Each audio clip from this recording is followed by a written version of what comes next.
In the movie Knowing, the news reported a major oil spill in the Gulf of Mexico.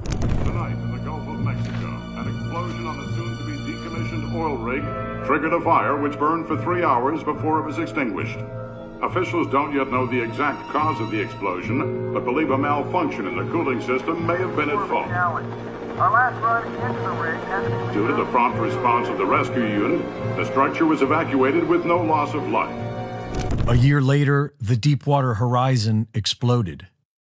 6 months before 9/11, a lone gunman episode showed us the World Trade Center being targeted by a hijacked passenger plane. Corner of Liberty and Washington, Lower Manhattan. World Trade Center. We're going to crash the plane into the World Trade Center. And last year's film, White Noise, was about a train wreck that poisons a small town in Ohio.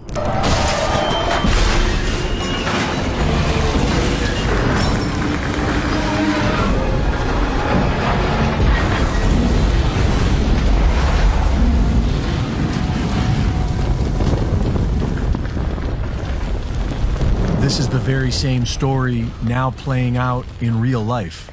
Within a year of White Noise's release, the actual event occurs in real life, in Ohio, in Texas, and in Michigan. This is known as predictive programming, and its purpose is to psychologically trick the minds of the masses into accepting major traumatic events that would otherwise be resisted. In the book Secret Societies and Psychological Warfare, Michael Hoffman describes a mind control technique known as the revelation of the method. And he writes that when the revelation of the method is performed in a veiled manner, accompanied by certain occult signs and symbolic words, and elicits no meaningful response of opposition or resistance from the target, it is one of the most efficacious techniques of psychological warfare. Sarah Elkhaldy of the Alchemist YouTube channel does an excellent job of explaining all this. According to Elkhaldy, there is a law of nature in this universe that compels the dark occult to first gain our consent before trespassing against us, because they believe this protects them from the natural laws of cause and effect. They offered, and we accepted, so it's all fair. A lack of response to an action is often taken as an approval of that action.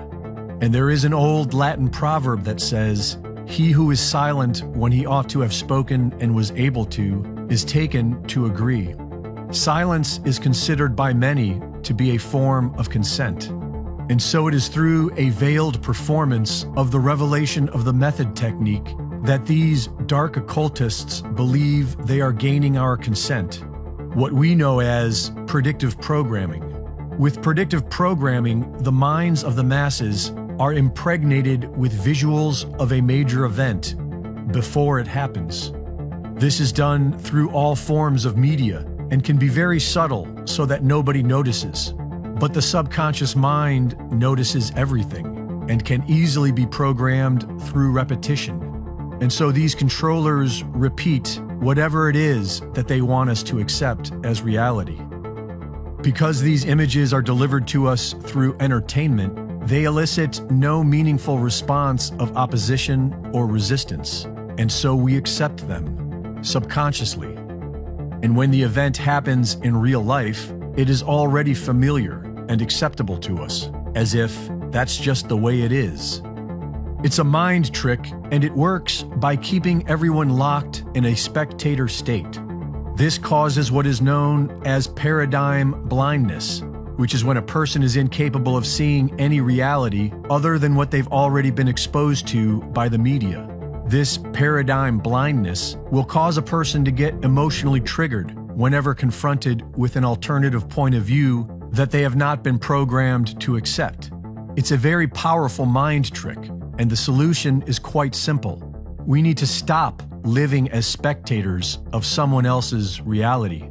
We need to start creating our own reality, and we need to remember how to say no, because they offer it to us and we accept it.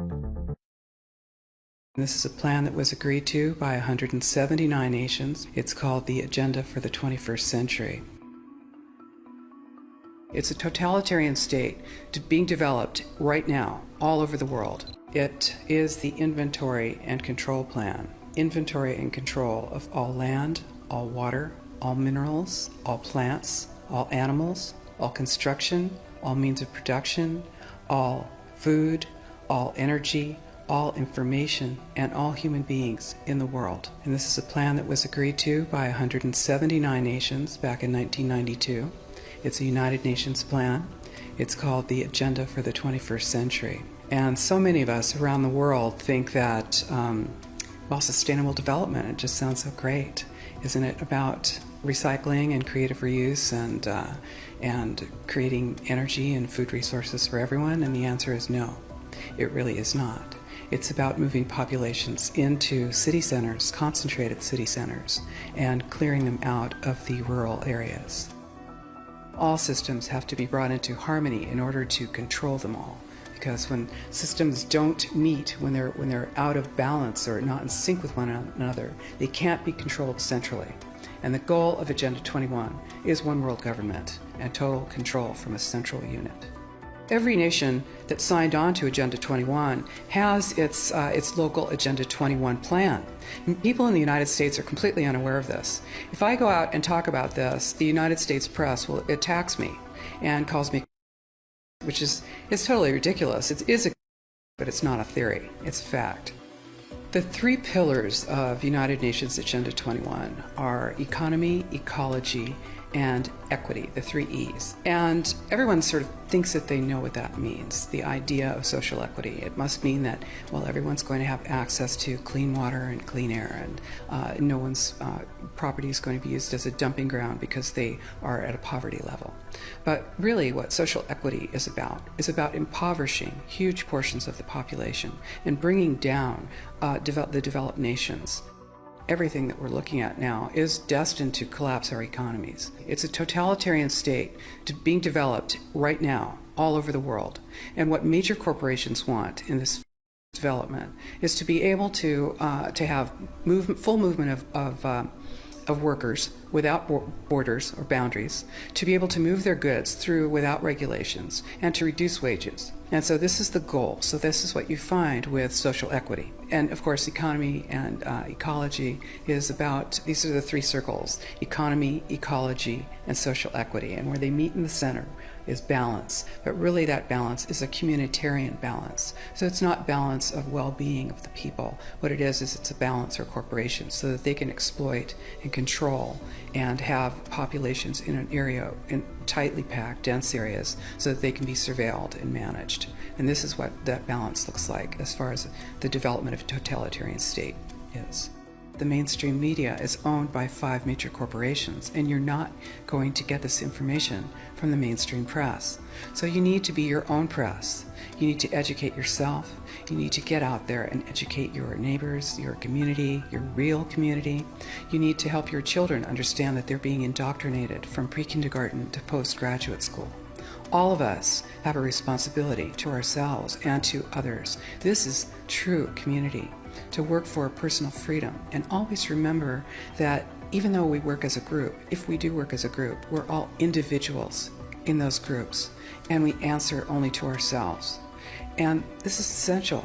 It's essential as free human beings. This is what we are. We are free, and we need to continue to be free. And I do believe that we will win, but we have to become aware that there is a fight, and then make our friends and our neighbors and our community aware as well, and work together.